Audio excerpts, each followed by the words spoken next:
Hello, in this video I'm going to go over how you derive the half-angle identities of sine and cosine from the double-angle identities. I also show the tangent, but I don't go through it. I just kind of have it done. I'll show it a little bit at the end of the video. Alright, so here are the half-angle identities for cosine and sine. And of course they're called half-angle because here's an angle and you're taking half of it, right? Half of that. Notice though that the half-angles identities, when you go to apply them, the form actually deals with the full angle or the whole angle, not just the half angle. Okay. So what you do then, let's say, if you recall, these are your double angle formulas, and the reason we use the double angle formulas is we're going to do a substitution at the end. So let's go ahead and we're going to work with cosine of 2x, and we're going to work with both of these two. We're going to work with this one and this one. Okay. So let's start with cosine of 2x equals 2 cosine squared x minus 1. I'm working with that first one. So what I'm going to do is I'm going to go ahead and solve for cosine. So to do that, I'm going to add 1 to both sides. So of course this will cancel out. I'll have cosine of 2x equals 2 cosine squared x. Now I want to divide by 2. I want to get this 2 out of the way. Oh, I forgot the plus 1 here. Oops, that's kind of a big deal. All right, so these two cancels out, so I'm left with cosine squared x equals cosine of 2x plus 1. Sorry, that was a little squish there. Over 2. And now I want to take the square root of both sides. When I take the square root of both sides here, technically what I get here is the absolute value of cosine x, right? So I have here cosine of 2x plus 1 over 2. And boy, that's maybe a little hard to read. Let me kind of fix that. All right, cosine of 2x. Hopefully that's not too bad. And now, to undo the absolute value, I say cosine of x is equal to plus or minus, right? Cosine of 2x plus 1 over 2. Now here's where we do something nifty. This is the substitution right here. We say let, for example, x equal, I don't know, u over 2. So now what we'll have is plus or minus square root of cosine of u over 2, 2 times that. Oops, sorry. Boy, it's a good thing I got my little tape with me, huh? So we have 2 times u over 2 plus 1 all over 2. And now we have the cosine of u over 2. So what happens is these twos cancel out, right? And you're left with, you get a clean piece of paper. These markers bleed. Let me continue this over here. So now you'll have cosine, these twos cancel out, of u plus 1 over 2, square root of all that, plus or minus, right, is equal to cosine of u over 2. And of course, you don't usually write it with, it doesn't matter what variable I use, so I can go back to x if I want, or a, or whatever you want. T, cosine of x plus 1 over 2 equals cosine of x over 2. So it doesn't matter, again, you know, I did the substitution, but I could have started with u's and then done a substitution with x. But there's the derivation of that one. So that's this one. Okay, now let's do the sine, half angle for the sine. So just like we started over here with the cosine 2x, for this formula, now we're going to use this form, 1 minus 2 sine squared.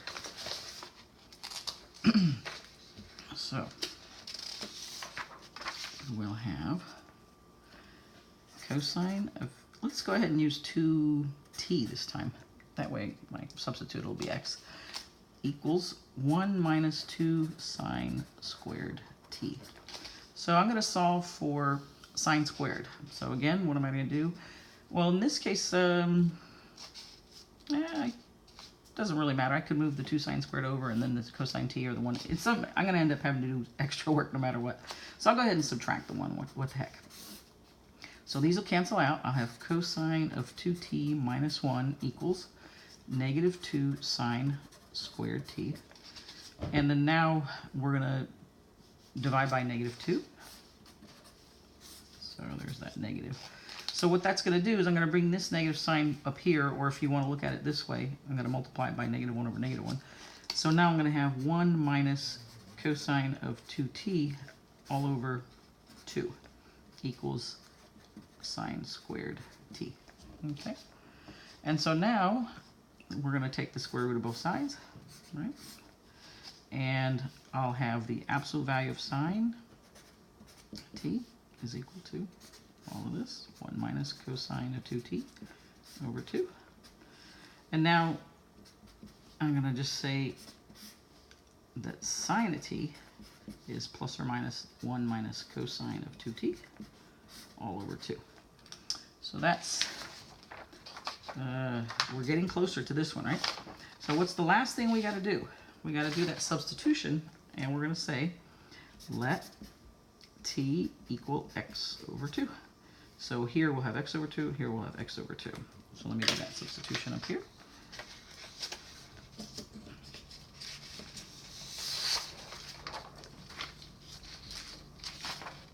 So I'll have plus or minus square root of 1, oops, sorry about that, minus cosine of 2 times x over 2 all over 2 equals sine of x over 2. Okay, so I'm just plugging that in. Now, of course, all you're going to do is simplify by just canceling out these 2's. You have plus or minus square root of 1 minus cosine of x over 2 equals sine of x over 2. So the half angle formula for sine is plus or minus the square root of 1 minus cosine x over 2. So there you go. All right, so now that you've seen where these come from, right? And by the way, the other one that I derived, I had cosine x plus 1, but remember that's commutative. I could do 1 plus cosine x to get that form here. All right, so that's how you can derive the half angle formulas. We'll look at how to use them in another video. But I did want to mention, although I really only want to derive sine and cosine, I wanted you to look at just the tangent. So there's 3 forms for the tangent, half angle formula for the tangent. This is the first form. So essentially, if you start out with tangent x over 2, now the reason I don't memorize these is I can derive these from the sine and cosine half angle formulas. So tangent of a half angle is the same as the sine of a half angle divided by the cosine of the half angle. But we just derived these formulas, so I'm plugging them in.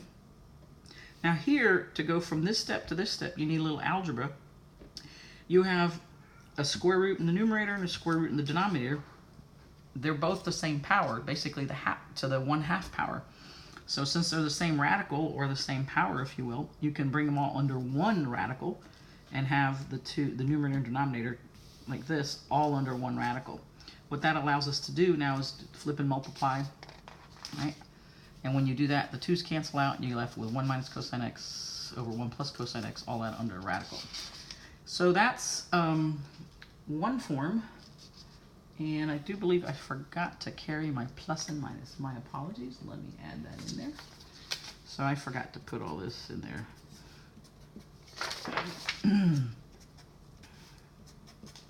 Okay. So that's the first form. The second form, let's see here, is tangent of a half angle is sine of a full angle over 1 plus cosine of the full angle. So again, what I did is tangent of x over 2 is this, right? That's what we just derived here. Right there.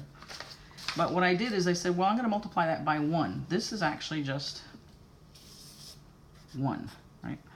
It's something over itself. But I chose it so that when you multiply the numerator, you're going to get 1 minus cosine squared, because the middle terms of the FOIL, so minus cosine x plus cosine x, cancel each other out. You're left with 1 minus cosine squared, which gives you sine squared. All right? And then in the denominator, you have the same thing multiplied by itself. So you have 1 plus cosine x quantity squared. So now you have basically a square in the numerator and a square in the denominator, right? So when you take the square root of that, now technically the square root of something squared is the absolute value. Since the absolute value of something is always positive, you no longer need to carry this plus and minus. Okay, so you're here. And the third form, very similar. I won't go through it. I'll just kind of show you on the video. You can pause it and, you know, same kind of strategy though. You want 1 minus cosine squared in the denominator. That's pretty much it. I think that's it, yep. And that's that third form. All right, thanks so much for listening.